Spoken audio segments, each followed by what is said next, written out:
Isang magandang araw sa ating lahat. Ngayon class, bago ang lahat, nais ko munang magpakilala sa inyo. Ako nga po pala si Binibining Katrina Aymala, ang inyong magsisilbing guro sa araw na ito. Ngayon class, maaari po ba tayong tumayo at pangunahan ang ating panalangin? Ginoo, maaari mo bang pangunahan ang ating panalangin? Maraming salamat, Ginoo. Ngayon class, bago umupo, pakiayos muna ang inyong mga hanay ng upuan at pakipulot na rin kung may mga basura sa inyong mga paligid. Kung wala, ay maaari nang umupo ng maayos at makinig ng mabuti. Ngayon class, may lumiban ba sa araw na ito? Wala. Kung wala'y mabuti kung ganon. Ngayon class, narito ang ating alituntunin sa araw na ito. Una, huwag maingay. Pangalawa, umupo ng maayos. Pangatlo, makinig sa guro. At pang-apat, itaas ang kanang kamay kung nais sumagot. Naunawaan ba ang ating alituntunin? Magaling kung ganon. Ngayon class, narito ang ating layunin sa araw na ito. Una ay nauunawaan ang mga uri ng pandiwa. Pangalawa, na ibabahagi ang pagkakaiba at pagkakatulad ng katawanin at palipat na pandiwa. At pangatlo, nakabubuo ng pangungusap na nagamit ang uri ng pandiwa. Naunawaan ba ang ating layunin sa araw na ito? Magaling kung ganon. Ngayong class ay magkakaroon tayo ng aktibidades na kung saan ay papangkatin ko kayo sa dalawang pangkat. Ito ang magsisilbi mo ng pangkat at kayo naman ang pangalawang pangkat. At mula sa pangkat ay pipili lamang ng isang representante na gagawa ng kilos ng inyong gagawin. At ang iba ay makilahok at makihula. At ito po ay paunahan sa pagsagot. Dahil meron po itong karagdagang puntos. At narito ang ating basehan ng inyong mga puntos. Ang bawat grupo ay may tag-limang puntos na po. Wala pong 0 dito. Pero kung gusto ninyong mararagdagan ng inyong mga puntos, ay paunahan kayo sa pagsagot. Ito ay tinatawag nating sagot mo, kilos mo. Ngayong class ay handa na ba kayong sumagot at makilahok? Magaling kung ganon. Narito ang inyong mga salita. Ngayong class ay magsisimula na tayo. Magaling na una ang pangkat dalawa. Pangkat isa, bigyan natin ng 3 bagsak ang pangkat dalawa. 1, 2, 3. Magaling kung ganon.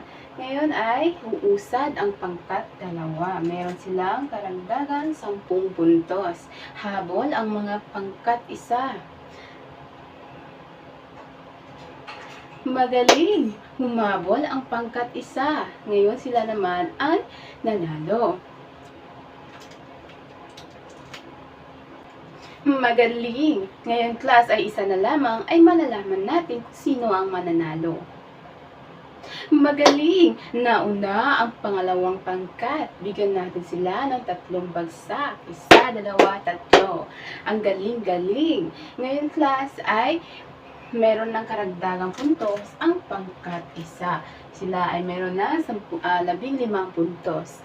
Lahat po tayo ay magaling at masaya po ba ang lahat? Magaling kung ganon. Ngayon class, base sa inyong naobserbahang kilos na inyong ginagawa, may idea ba kayo kung ano ang paksang tatalakayin natin ngayong araw? Opo, binibini, pandiwa, maaari. Meron po bang karagdagan? Opo, Ginoo, pandiwa pa rin. Ang inyong mga kasagutan ay tama. Ito po ay pandiwa. Ngunit class, ay meron din tayong tinatawag na uri ng pandiwa.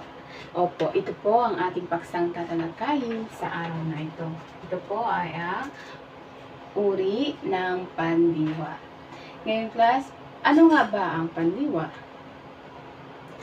Opo, binibini. Tama. Ito po ay nagsasaad ng kilos o galaw sa loob ng pangungusap. Alam na po natin kung ano ang pandiwa. Ang halimbawa, tumakbo, kumain, nagtaba, lahat po yung na nagsasaad na salitang kilos, ito po ay tinatawag nating pandiwa. So ngayon po class, bago tayo patungo sa ating paksang tatalakayin, ay may nahanda akong aktibidades na kung saan ay manatili kayo sa inyong pangkat. Ito ang pangkat 1 at ang pangkat 2. Meron akong 2 sobre dito na kung saan ito po ay naglalaman ng mga salita o mga letra at inyong gawing salita. Buuin upang masagot kung ano ang nasa loob nito. Handa na ang lahat, ay bibigyan lamang ko kayo ng 2 minuto upang gawin iyan. Tapos na ba ang lahat? Noong unang pangkat, anong salitang inyong nabuo? Katawanin. Magaling, katawanin. Ngayon class, ano nga ba ang katawanin? Ngayon class, ang unang uri ng pandiwa, ito po ay katawanin. Ano nga ba ang katawanin? Ang katawanin, ito po ay ang mga pandiwang nakatayong mag-isa at hindi na nangangailangan ng tuwirang layong tatanggap ng kilos. Opo, ito po ay ang pandiwang nakatayong ng mag-isa kahit hindi na nangangailangan ng tuwirang layong tatanggap ng kilos. Halimbawa, sumasayaw si Nena. Nauunawaan na natin ang tinutukoy ng pangungusap. Sino ang sumasayaw? Si Nena. Anong ginagawa ni Nena? Sumasayaw. Kahit wala ng tuwirang layong kilos na tatanggap, ay nauunawaan pa rin natin ang tinutukoy ng pangungusap. Dito naman tayo sa pangalawang halimbawa, nagluluto si Marie. Ano ang ginagawa ni Marie? Ito po ay nagluluto. At sino ang nagluluto? Si Marie. Saan dyan ang pandiwa? Opo, ay nagluluto. Ang ating pandiwa ay ang nagluluto. At dito naman ay sumasayaw.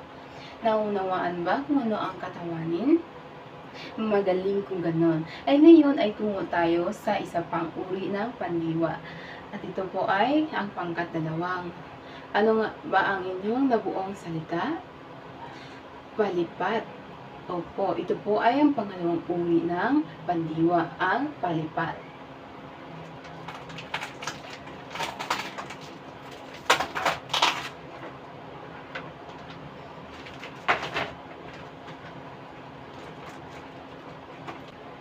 Ang pangalawang uri ng pandiwa ay ang palipat. Ano nga ba ang palipat?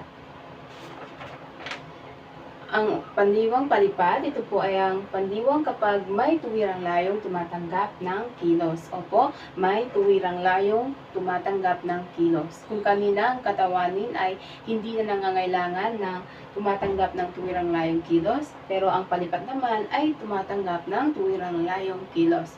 At ang layong ito ay pinapangunahan ng mga kay, kina, ni, at nila. At kapag kayo at napansin ninyo na mayroon itong pinangunahan ng salitang layong na ng mga kina, ni, kay, at nila, ito po ay ang palipat na pandiwa. Halimbawa, sumasayaw ng pandango sa ilaw si Nena. Anong ginagawa ni Nena? Sumasayaw ng pandango. Dito natin malalaman kung ano yung tuwirang layong sinasabi sa pangungusap. Ito po ay ng sumasayaw ng pandango. Kaya naunawaan natin ang pangungusap. Sa pangalawang pangungusap, nagluto ng lugaw si Marie. Anong ginagawa ni Marie? Nagluto ng lugaw. Ang tuwirang layong natin dyan ay ang ng.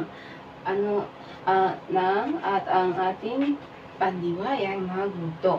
Naunawaan ba kung ano ang palipat ng pandiwa? Magaling kung gano'n. Ngayon class, batid kong nauunawaan na natin kung ano ang dalawang uri ng pandiwa. Ito ay katawanin at palipad. Ulitin natin, ano ang katawanin? Ang katawanin, ito po ay hindi na nangangailangan ng tuwirang layong tatanggap ng kilos upang maunawaan ang ating pangungusap. At ang pangalawa ay palipat. Ito po ang palipat ay nangangailangan siya ng tuwirang layong tatanggap ng kilos. At meron ito pinapangunahang layong. Ito po ay ang ng mga kina, ni, at nila. Naunawaan po ba natin ang dalawang uri ng pandiwa? Magaling po ganun.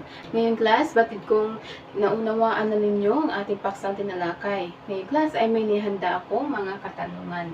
3 katanungan. At ngayon ay pipili lamang akong 3 mag-aaral mula sa klase. Binibini 1, binibini 2, at binibini 3. Maaari tayong tumayo at mamili ng inyong mga katanungan. Unang binibini, ito ang iyong pinipili. Tingnan natin. Paano nakatutulong ang paggamit ng uri ng pandiwa sa loob ng pangungusap? Magaling, bigyan natin siya ng 3 bagsak. 1, 2, 3. Ngayon, paano nga ba ang paggamit, nakakatulong ang paggamit ng ng pandiwa sa loob ng pangungusap? Sapagkat ang paggamit ng tamang pandiwa sa loob ng pangungusap, ito po ay nakakatulong o nagpapakita ng mas malinaw na mensahe sa loob ng pangungusap. Naunawaan ba ang ating unang kasagutan at ang unang tanong? Magaling kung ganon. Ngayon ay tungo tayo kay binibini pangalawa. Ito ang iyong pinipili. Ikaw ay ligtas sapagkat walang lalamang na katanungan. Maaari na kayong umupo. Ngayon, binibini 3, ikaw ang huli, kaya ang huling katanungan ang para sa iyo ay ano-ano ang mga uri ng pandiwa at ipaliwanag. Magaling.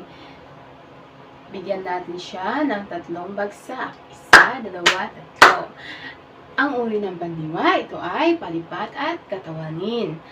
Ano ang katawanin? Hindi na nangangailangan ng tuwirang layong tatanggap ng kilos. At ang palipat naman ay nangangailangan siya ng tuwirang layong tatanggap ng kilos. Naunawaan ba ang ating dalawang uri ng pandiwa?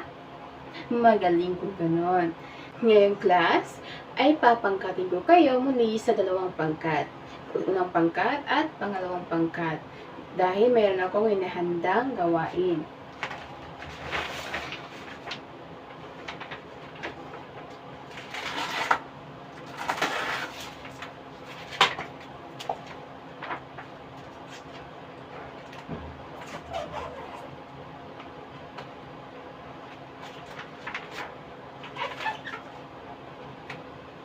Binibini, maaari bang pakibasa ng ating panuto?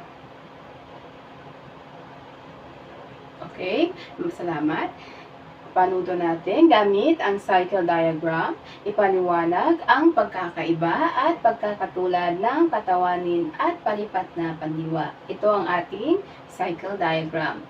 Ito po ay pangkatang gawain. Maaari nyo nang simulan ang pagsagot.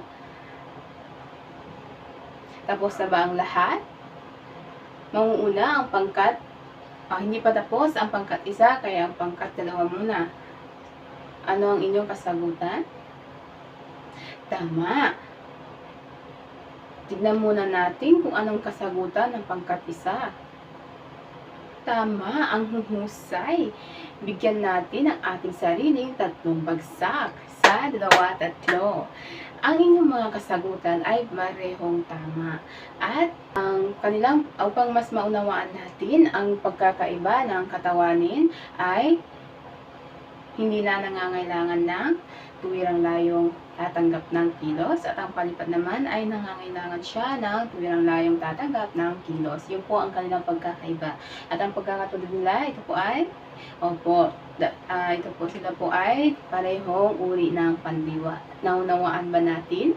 Magaling po ganun. At ngayon ay may nihanda akong gawain na kung saan ay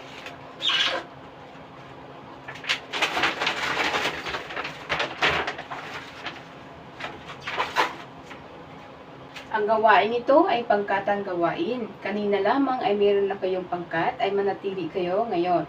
At gagawa kayo ng, ito ang ating panuto, bumuo ng tig-3 pangungusap sa pangungusap ang bawat pangkat gamit ang katawanin at palipat na pandiwa. 3 pangungusap lamang. Bibigyan lamang kayo ng 2 minuto pang gawin ito. Tapos na po ba ang lahat? Ngayon ay mangunang pangkadisa upang magbahagi ng kanilang ginawang pangungusap.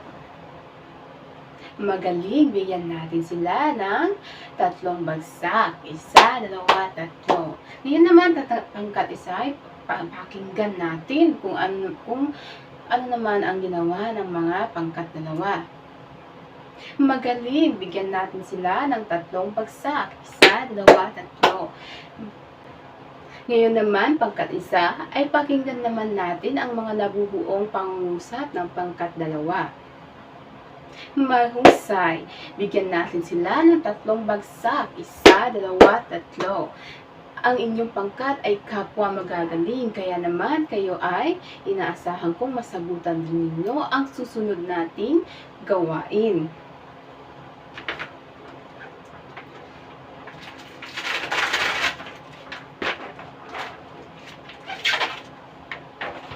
Ang gawain ito ay individual na gawain. Kayo po ay kukuha ng 1/4 na papel upang sagutan ito. Basahin natin ang panuto, tukuyin at salangguhitan ang pandiwa at ibigay ang uri nito. Nauunawaan ba ang ating panuto? Magaling kung ganon ay maaari na kayong magsimula.